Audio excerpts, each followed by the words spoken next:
Guys, ಯಾರ್ಯಾರಿಗೆ ಏನೇನೋ ಚಿಂತೆ ಅಂತೆ. ಇಲ್ಲಿ ನಮ್ಮ ಫ್ರೆಂಡ್ಗೆ, ನಾನು ನನ್ನ ಫ್ರೆಂಡು ಕೊಡೈಕೆನಾಲ್ ಬಂದಿದ್ದೀವಿ. ವೆಕೇಷನಲ್ಲಿ ಇದ್ಲೂ ಮೇಡಮ್ಗೆ ಬಿಗ್ ಬಾಸ್ ನೋಡಿಲ್ಲ ಅನ್ನೋ ಚಿಂತೆ.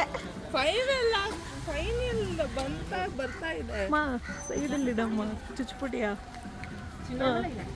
ಯಾರು ವಿನ್ ಆಗಬೇಕು? ಹೌದು ನನಗೆ ಹಾಂ, ರಕ್ಷಿತಾ ಅಶ್ವಿನಿ ಗೌಡ ಇಬ್ರು ವಿನ್ ಆಗಲ್ಲ, ಒಬ್ಬರೇ ತಾನೆ. ರಕ್ಷಿತಾ ಹೇಳಿದ್ರೆ ಬೈತಾರೆ ಆಮೇಲೆ ಗಿಲ್ಲಿ ಫ್ಯಾನ್ಸ್ ಎಲ್ಲ ನನಗೆ. ನನಗೆ ಟಾಪ್ ಕಂಟೆಸ್ಟೆಂಟ್ಸ್ ಒಂದು ಐಡಿಯಾ ಇದೆ. ಹಾಂ, ಫಸ್ಟ್ ಪ್ಲೇಸು ಗಿಲ್ಲಿ, ಹಾಂ, ಸೆಕೆಂಡ್ ರಕ್ಷಿತಾ, ಹಾಂ, ಥರ್ಡ್ ರಘು ಸರ್, ಹಾಂ, ಫೋರ್ತ್ ಅಶ್ವಿನಿ, ಹಾಂ. ಫಿಫ್ತ್ ಧನುಷ್ ಬರ್ತಾನೆ ಅಂತ ಈ ಕ್ಯಾಲ್ಕುಲೇಷನ್ ಇದೆ. ನೋಡೋಣ. ಸ್ವಲ್ಪ ಬಟ್ ನಿಮಗೆ ಟಾಪ್ ಯಾರು ವಿನ್ ಆಗಬೇಕು? ನನಗೆ ಆಲ್ವೇಸ್ ಎಲ್ಲರಿಗೂ ಅಶ್ವಿನಿ ಕೂಡ ಇಷ್ಟ ಆಗಲ್ಲ, ಬಟ್ ನನಗೇನೋ ಅದು ಒಂಥರ that lady so powerful, literally. ಮರ್ಯಾದೆ ಕೊಟ್ಟು ಮಾತಾಡು. ಅವರು ತುಂಬಾ ಪವರ್ಫುಲ್ ಇದ್ದಾರೆ.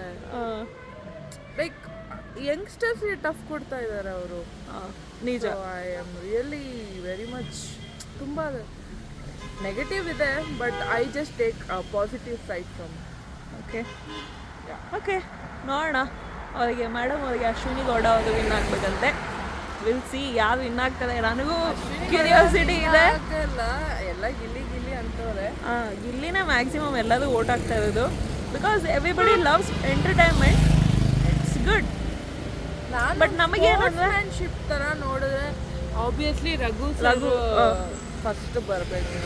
ಈಗ ಒಬ್ಬೊಬ್ಬರದ್ದು ಪರ್ಸ್ನಾಲಿಟಿ ಒಂದೊಂದಿದೆ. ಈಗ ಗಿಲ್ಲಿ ತಗೊಂಡ್ರೆ ಫುಲ್ ಎಂಟರ್ಟೈನ್ಮೆಂಟ್, ರಘು ಸರ್ಗೆ ಫುಲ್ಲು ಏನು ಫಿಟ್ನೆಸ್, ತುಂಬಾನೇ ಸ್ಪೋರ್ಟ್ಸ್ ಮ್ಯಾನ್ಶಿಪ್ ಥರ. ಯಾ, ಅಶ್ವಿನಿ ಗೌಡ ಅವರು ಫುಲ್ ಟ್ಯಾಕ್ಟಿಕ್ಸ್ ಆಗಿ ಒಂದು ಹೇಗೆ ಎಲ್ಲರ ಜೊತೆ ಹೇಗಿರಬೇಕು, ಹೌ ಇನ್ನೊಂದು ಏನಂದ್ರೆ ಅಶ್ವಿನಿ ಮ್ಯಾಮ್ ಹತ್ರ ಇಷ್ಟ. ಆ ಮಿನಿಟ್ಗೆ ಅವ್ರು ಜಗಳ ಆಡಿರ್ತಾರೆ, ಬಟ್ ಆ ನೆಕ್ಸ್ಟ್ ಇದಕ್ಕೆ ಅವರು ಕನ್ವಿನ್ಸ್ ಆಗಿ ಅವರೇ ಹೋಗಿ ಮಾತಾಡಿ. She don't carry that baggage. I got ನೋಡೋಣ. Okay, Sreelekha is voting for Ashwini Gowda. Let see who wins Bigg Boss. Okay, ಕನ್ನಡಿಂದ ಬಾಯ್ ಹೇಳ್ತಾ, see you guys again. Stay tuned. Bye.